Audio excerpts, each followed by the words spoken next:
What is going on, guys? I am back here with another episode of the DK Business and Mindset Show. As always, I appreciate you jumping in and listening to my thoughts and anything that I have to say, because I didn't think someone had to, what's the word I'm looking for? Had to tolerance to listen to what I'm saying. But here I am starting a podcast and talking to you guys. So today I want to come to you with, I don't talk a lot about business strategies or things that you can add on to your daily tips that can add on to your situation.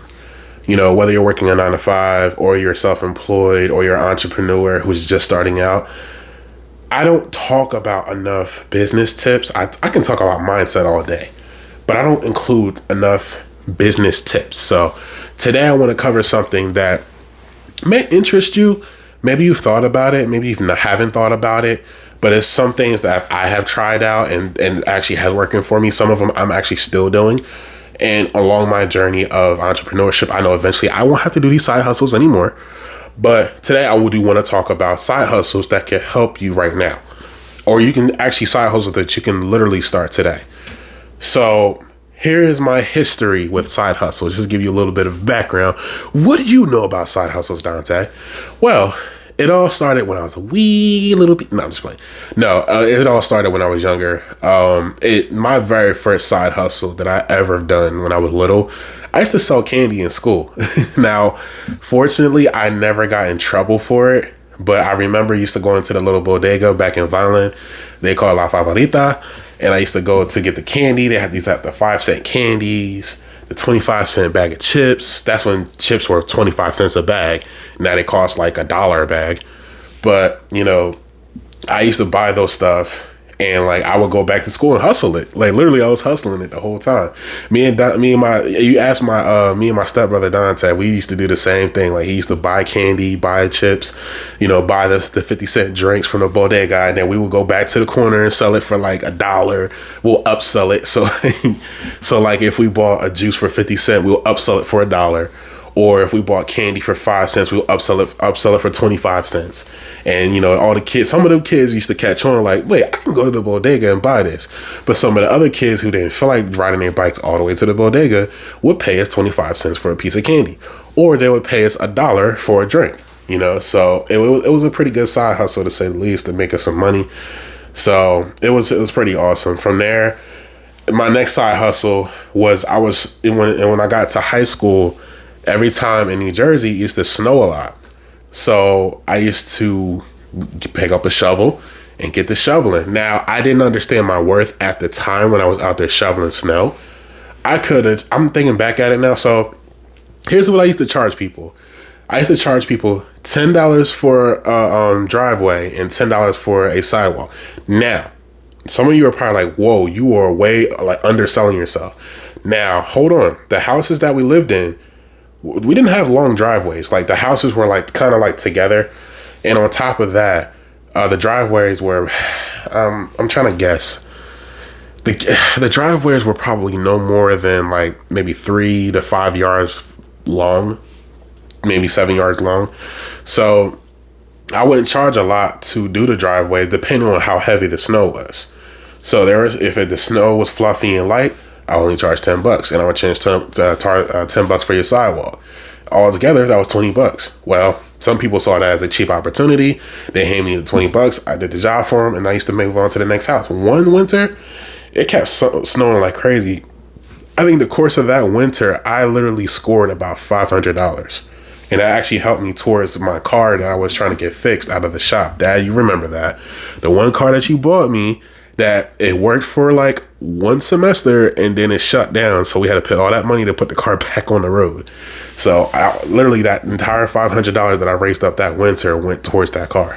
So and even after high school, I've did other side hustles. I used to cut people's grass. Some people said I should have started a lawnmowing business. I should have started a landscaping business, but I wasn't interested in that. I was more interested in just finding a good job at first. And then when I found out about entrepreneurship, I wanted to become an entrepreneur. So that's my history with side hustles and how side hustles has always found a way in my place in my life. So currently today, where I actually do some side hustles, like I still do, I do Lyft, I do Uber, and I've done Postmates, I've done DoorDash. So I'm going to teach you just a little bit of side hustles that you can use on your day to day that could help you. And I know some of you have thought about it before. Some of you are even like, oh man, I'm thinking about doing Lyft, I'm thinking about doing Uber, but I don't want to deal with those people. Don't worry, I'm gonna give you an inside scoop of what I deal with on a day-to-day basis when I'm doing Lyft or Uber, so you can base your decision whether it's a right decision for you or not. So the first side hustle that I want to go over for you today that could put money in your pocket right now is Lyft and Uber. So I always heard about Lyft and Uber, and I always used Lyft and Uber as a rideshare service to get to my destination before when I used to live in New Jersey. But I never thought about actually, driving for Lyft or driving for Uber. But here was my reason why I started driving for Lyft and Uber. So 3 years ago, I had a traveling job where I was basically going from state to state working in these power plants. I was doing metal spray. So do a metal spraying against the walls, reconditioning the boilers inside the power plants. Well, these traveling jobs, you're not working 12 months of the year. You're only working, I think, a grand total of maybe like 8 months of the year. So there's a dry period. So the idea is with this traveling job, you get sent on a job and you do that job until it's over. You work 12-hour shifts on and off until the job is done. Could take a week, could take 2 weeks, could take 3 weeks. So during this job, I was going to Kentucky, I was going to Alabama, I was supposed to go to California, I was supposed to go to Canada. But the summer came around and basically everything dried up. There was no jobs. So I needed another job. And the job that I was trying to get hired back to, they gave me a hard time at first. So that month and a half that I was unemployed, I'm like, okay, I can't qualify for unemployment right now. What do I do? I was like, I have to make money somehow. So I was like, you know what? Let me try Lyft.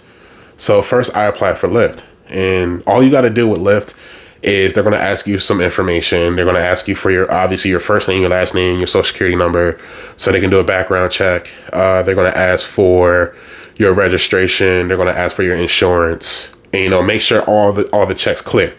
And it don't take them long. It only takes them about less than a day, if that, to do your background check. And I think all they check for is if you have a bad driving record. That's basically about it. From that point on, the next day, they told me I was approved. So they gave me all the guidelines of, okay, this is what you do as a Lyft driver. This is the area that you can drive. So my area that I could drive was all of South Jersey and the Philadelphia area. So what I could do, and this is just some of the things that I used to do when I was doing Lyft in that area. So any of my fellow New Jersey and Philadelphia people, you know how it is. We all got the little attitude, stuff like that.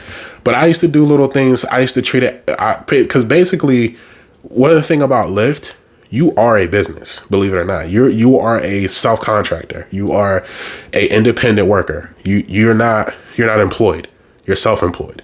So any money that you make through Lyft, so any fares that come up for Lyft or Uber, so let's say somebody orders an Uber or Lyft for about, let's say the ride fare costs about $20. Uber and Lyft only takes about 20% of that fare. You get 80%, but that's non-taxed. That's all your money.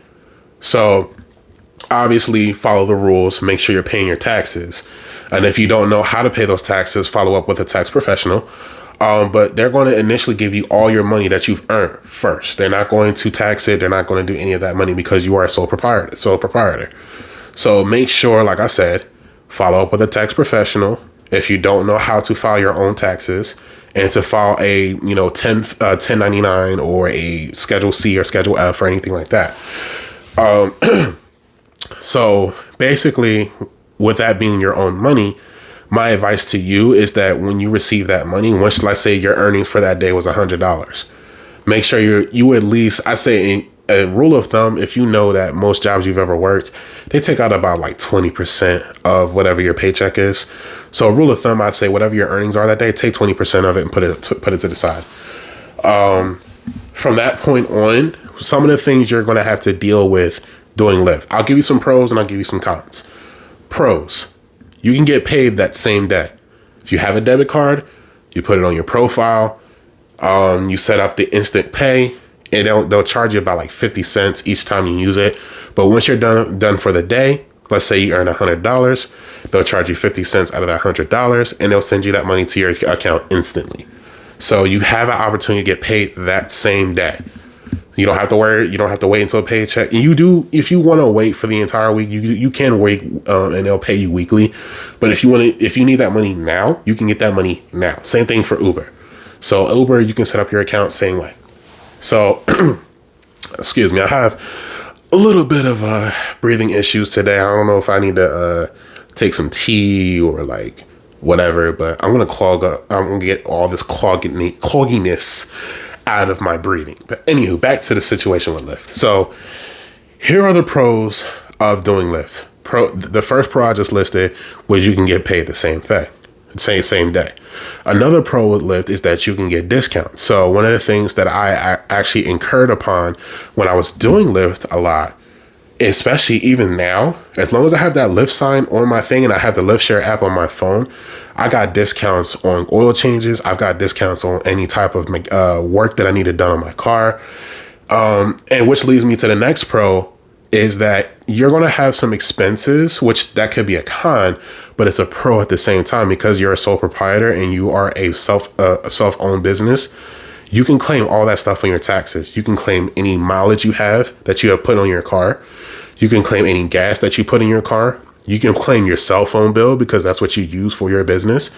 You can anything else that you can think of that wasn't an expense for your Lyft Share service. Anything you can think of as an expense, you can claim on your taxes, and you will see that money back on your taxes. So, as a sole proprietor, let's say if you was to drive Lyft full time and you earn $50,000 that year, if you play your cards right, you save all your receipts, you have all your paperwork of saving all the stuff that that were expenses that you can claim on your taxes, you'll have to pay little or no taxes, or they might even owe you some money to pay you back. So that's another pro of doing Lyft.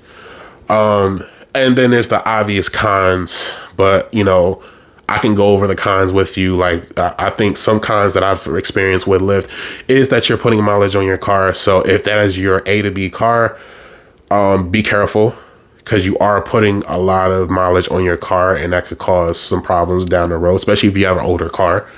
So keep that in mind. Also, the other cons with Lyft is that not every cell phone provider works well with Lyft or Uber. So I have Sprint.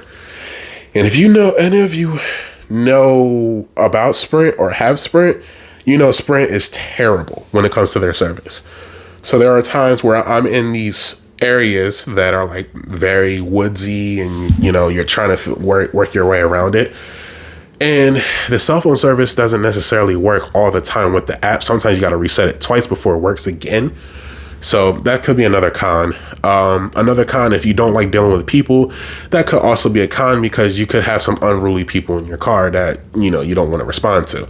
I've had some drunk people in the car, but it wasn't too bad. So overall, I haven't had a bad experience doing Lyft so far. Yeah, you had a couple of drunk people, but you just entertain them. Because most importantly, you're just trying to keep the peace. If you ever do have an unruly person in your car, Lyft gives you that opportunity to make sure there's like a override or emergency button, or cancel the ride if you want to. And my personal advice, if that person is being too unruly to where you feel like your life is threatened, just do what you need to do. Pull your keys out of the ignition, get out the car, and call the proper authorities, and make sure you get away from that situation as much as you can. And if you live in the state of Florida like myself, there is a thing called stand your ground, and your car is personally your own property. So just saying. Anyway, but yeah, I haven't really experienced too many bad anything with Lyft. And if you're looking for something that you want to make some extra money and put in your pocket right now, and also you're just sitting in your car and you're taking people to their destination, how easy is that? It's easy as heck. As a matter of fact, off of just one ride, I made about $250 last Friday. Someone was requesting a ride because unfortunately, their aunt was on their deathbed. So my prayers go out to that person. Their aunt was pretty much at their deathbed, and this was a real young girl from a university who couldn't get a rental car. Their family wasn't able to get them. So she had no other choice but to take a Lyft all the way down from Daytona to Hollywood, Florida. And, the whole entire time, we chopped it up. We kept it interesting. She didn't talk too much, and I kept it comfortable. I played music for her. I told her, if you need anything or you need to stop anywhere, let me know. Ultimately, I dropped her off, and I made $250. So you don't always come across those rides, but it's pretty awesome to have that opportunity. So if you are considering doing Lyft and Uber, I suggest you do it. It's extra money in your pocket. Also, here's another pro I meant to tell you. If you decide to do Lyft and Uber, here's a benefit that's could happen to you and me as well. If you decide that you want to do Uber or Lyft, there's a code that you can use. So, prime example, I can give you my code and you can get a bonus on top of whatever you're earning through Lyft and Uber. And you can do it the same way for everybody else. So if you refer somebody else to Lyft or Uber, you can give them your code and you can earn a bonus on top of whatever they're doing. So that's another pro for Uber and Lyft as well. So, and of course, if you're thinking about doing it for real, let me know. I can give you my code. So that's just one side hustle that I can elaborate on. The other side hustle that I can elaborate on is food delivery services. So I haven't done too much with food delivery services, but I've tried out Postmates, I've tried out DoorDash. So the concept that I explained about Lyft and Uber is kind of the same way with DoorDash and Postmates. Only difference is if no one's in your car, you don't have to put anybody in your car. You're just basically waiting for an order to come through on your phone. You go to that restaurant, you wait for that food to come out, you pick that food up, you grab it. And it's pretty, like everything on Postmates, DoorDash, and all the other food delivery services are pretty self-explanatory. They tell you what to do. Some people, with COVID going on, they advise you to leave the food at the door, and then you have to take a picture to make sure the food is at the door. Whatever the case might be, but it's pretty self-explanatory. The only difference I will say between Lyft and between the rideshare services and the food share services is that the rideshare services, in my opinion, pay more. Food share, they don't pay a lot. And just in my mind, they don't pay a lot. And on top of that, you kind of base a lot of your money based off of your tips. So with Postmates, I didn't make a lot of money unless someone tipped me big. Like one time I had a delivery. It was a big delivery too. It was like for a party. And somebody ordered like a bunch of tacos and like treats and stuff like that. And from that point on, I delivered. I only got paid $5 for that. And if it wasn't for that person tipping me $20, I only made $5. So, do it to whatever your discretion is. If you find it more that you would like to do food share services because you don't want nobody in your car, cool, do food share services. But if you don't mind having people in your car, I would recommend doing Uber and Lyft. It's extra money in your pocket. Another thing you can do is, as a side hustle, whatever your niche is, whatever you are good at, whatever your niche is. So if you're a person who likes cutting people's grass, like I told you before, you can turn that into a legit business. There was a friend of mine back home, shout out to Raynard, who I used to work at Elwyn with, and he went from a full-time worker at this job to now he went to a PRN, which is considered as needed. PRN stands for as needed in that field. So he went from a full-time worker to drop down to as needed because his landscaping business took off, and his uncle basically started it. He started off with just going door to door, finding out who needs their grass cut, who don't feel like cutting their grass. He'll go to their, whatever, and cut their grass and, weed whack it, do what they need to do to it, whatever the case might be. And then as he started building a clientele more and more and more, the more people he picked up, the more he realized, oh shoot, there's too much clientele for me. I'm going to need help. So he started hiring help. He started getting more clientele. He started hiring more help. He started getting bigger and bigger and bigger. And now he has a legit landscaping business that he does as a full-time gig, as working part-time at his job still. So shout out to you, Raynard. You're doing a great job, bro. But it don't have to be just cutting grass and landscaping. It could be whatever you're passionate about. You could be into knitting. I say this all the time. You could be into knitting. You can knit stuff on Etsy. Etsy is like the number one side hustle thing where you can just, whatever you're passionate about, or whether you do arts and crafts or like you do like album covers or whatever, That's another way to do things. There's another thing called Fiverr. If you go on Fiverr.com, there's a bunch of freelancers on Fiverr. As a matter of fact, I'm going to be hiring a freelancer off of Fiverr who's going to start doing my intros and outros for my podcast. I'm also going to hire somebody that's going to do something for my YouTube intros and outros. So if you're into editing, if you're good at editing, if you're good at doing intros and outros, if you have a good voice, whatever you're good at, identify what you're good at and turn it into a side hustle. If you're good into cooking, baking pies, you can turn that into a side hustle. My grandma, she used to sell platters all the time when I was little. And my grandma being from the South, being from Georgia, she could hook up some barbecue ribs, some collard greens, some cornbread, and those platters would sell. I'm talking about my grandma was getting to the point where she would be selling $16 to almost $20 a platter, because that's how good her food was. So if your niche is cooking and you love being in that kitchen, sell platters. Start selling some platters. You never know. So that's just my personal opinion. Another way to make extra money. Mind you, the reason why I'm always telling you about these side hustles, because let's be real. Let's be real for 1 second. If you're a 9-to-5er like me, or don't plan on being a 9-to-5er down the road, but you're 9-to-5 in it right now, most of these jobs ain't paying you enough money anymore. They're really, really, really not. So, and it's not like the 60s, 70s, and I would even go as far as say the 80s and 90s where they, companies used to, value their employees. They used to give them more benefits. They used to give them opportunities to go on vacations twice a year, or you didn't have to beg your boss for a raise. They would actually give you a raise for just having a good performance. But now even just, working your butt off, you can go to your boss and say man, I've been working my butt off for you for an entire year. Can I get a $3 raise? And they'll look at you nah, we'll give you a 50-cent raise. What? I worked my ass off for you for a year, and you mean to tell me you're only giving me a 50-cent raise? Nah. What? How, that don't sound right to me. So that's why we're talking about these side hustles, because let's be real, they're not paying us enough money to move forward, to elevate.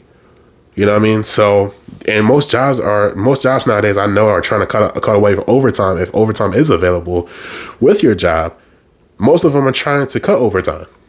So side hustles are essential. My stepdad is a big component of side hustles. That man will side hustle till he die. This man used to know how to work on cars. I mean, he still does. He knows how to work on cars. He knows how to put together a house from the ground up. He's always had a side hustle, and people still call him to this day to do work, even though he has a bad back. People still call him, to do things. So, side hustles are essential, man, especially if you're just starting out in entrepreneurship.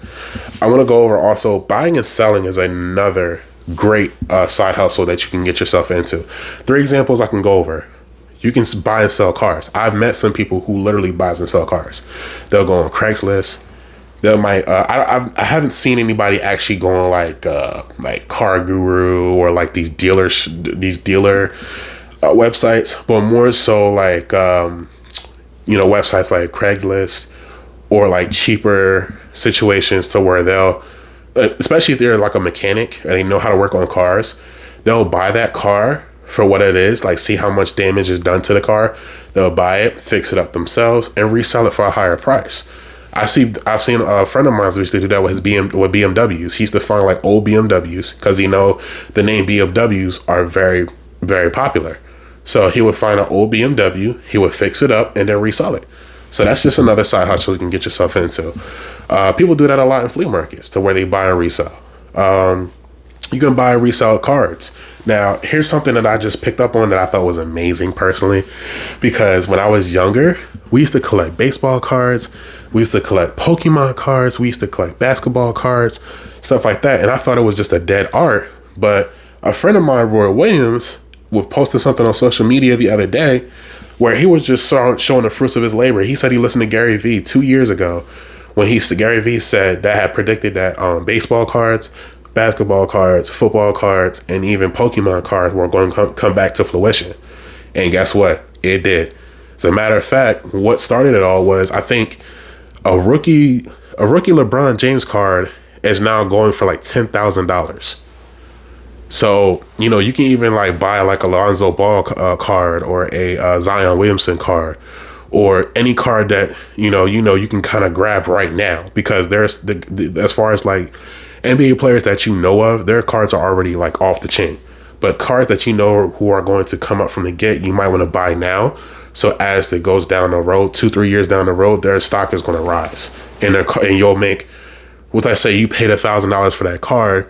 2 to 3 years from now, that card might cost you anywhere between $10,000 to $50,000. My friend Roy, he posted all his sellings from when he bought all the baseball cards, basketball cards. He bought enough to buy a Tesla, cash. So, don't sleep on baseball cards. Don't sleep on basketball cards, and even Pokemon cards. And I'm a big anime fan, so this is big for me. I'm sick to my stomach because the one Charizard card that they keep promoting, they say that one Charizard card could hit. It's a holographic Charizard card that I once had in my possession when I was 6 years old. That card is going up for almost $1 million right now. I am sick to my stomach because me and my brother used to collect Pokemon cards all the time in our binders, holographic, you name it. So I'm surprised they didn't do that for Yu-Gi-Oh, but whatever.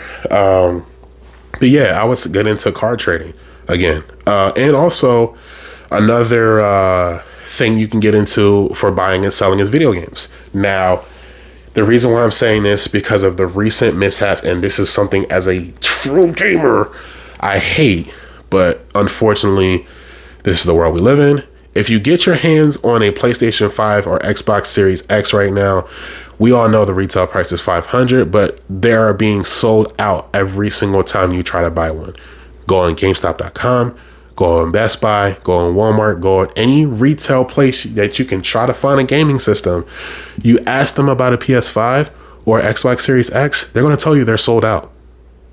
And you're going to have to go on the online ranks of eBay, Facebook Market, or whatever, and you're going to have to buy it for a higher price because there's a high demand for these systems. And this is what is my biggest pet peeve about this whole situation.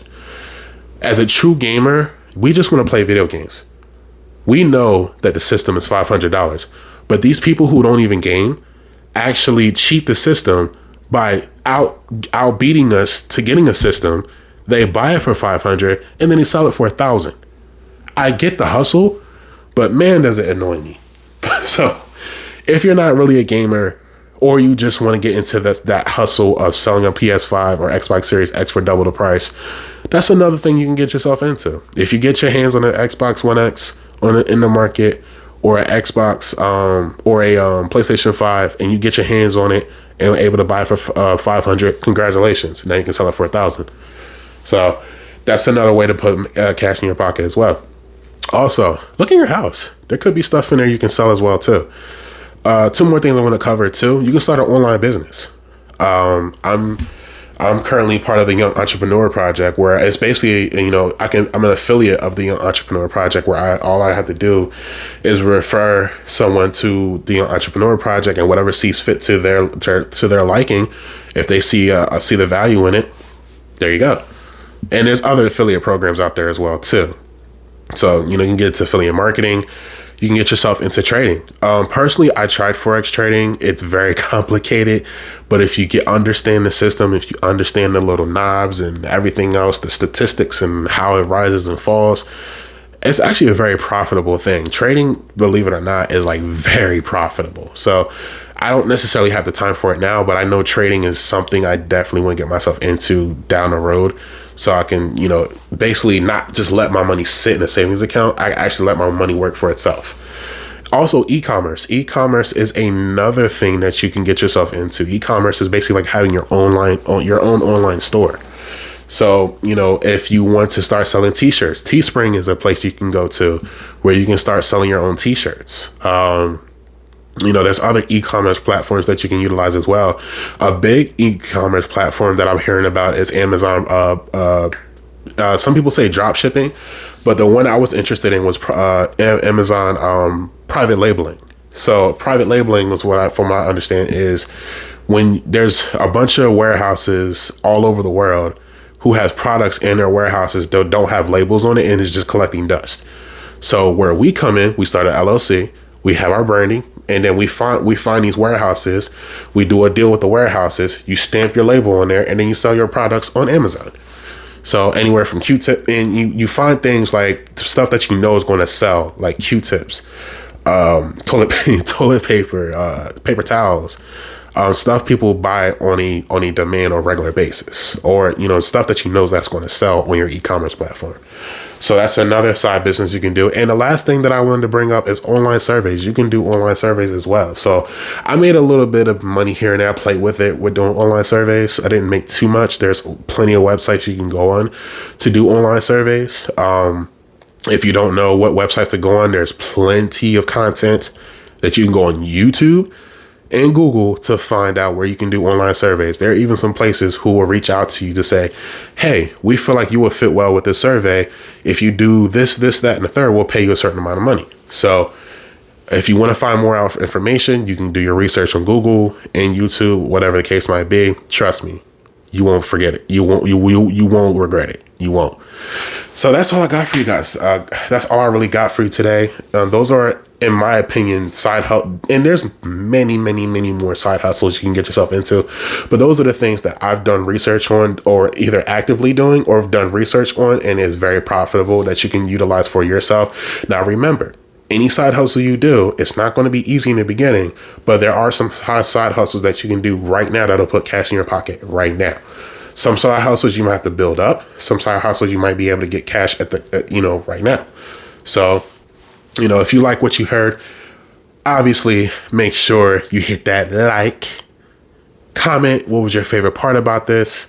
Also hit that follow button on all platforms.